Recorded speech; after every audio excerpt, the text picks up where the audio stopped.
Right on this building it tells you how old it is. Mount Tom Engine House, 1887. But that's very deceptive because this was the location of the first fire station in Holyoke.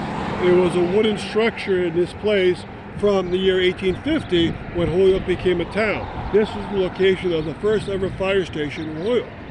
And along the way, it grew, I think, in 2 wooden buildings. It had 2 stations, or 2 ports for trucks. Now, in 1887, they took that down and they built up this beautiful old fire station. And you can see it had 2 companies. It's very easy. You just count the amount of doors and you know usually the amount of companies.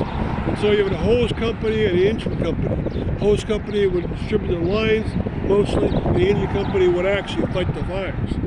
And you can see on the 2nd floor, it was a residential fire station.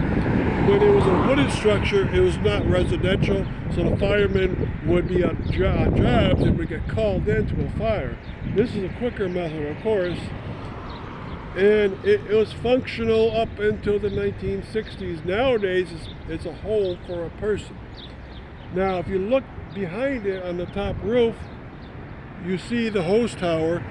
A lot of people think that's a watchtower for fires, but it's not.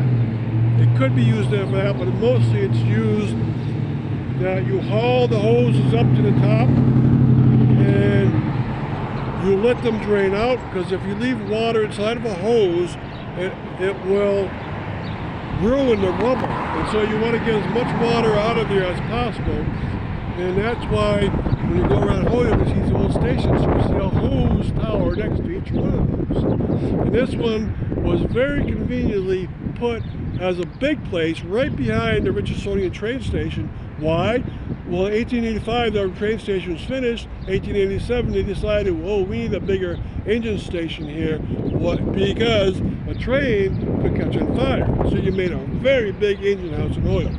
So this is the first ever fire station in Holyoke. It's not the first ever large one, but it's the first location of any one of them.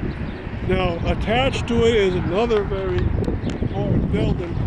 And this very important building is where the Holyoke Water Power Company did their job. Now, it was made in 1871, and the canal was started built in 1847. So where was the first administration building?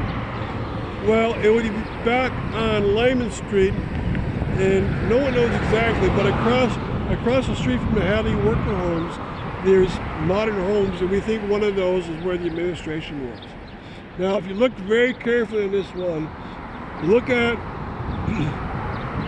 the dentils between the 1st and 2nd floor. Dentils are the bricks that come downwards like teeth.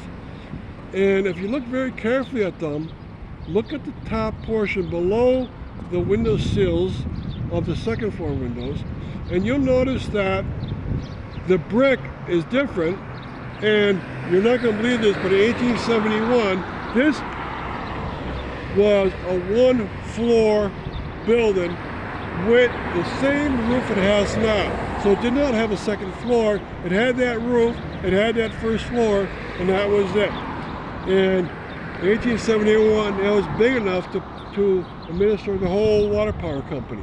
But as the city grew and grew, and you had more mills, more turbines, they had to raise the roof on this to get a bigger building. And what they do, they cut it right off the top, that roof. They raised it up with cranes, and they built a new structure right in between the 1st floor and the roof itself. And you can see, because the whole roof, the whole line of bricks across the 1st and 2nd floor needed are very different.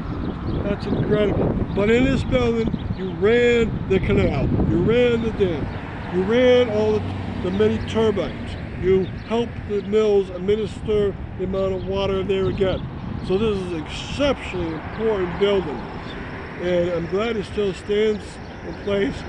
And the architectural style is called French Empire. Now we're going to look one more stop. You see in the distance of this place right here, a railroad bridge. Now that's not the original railroad bridge.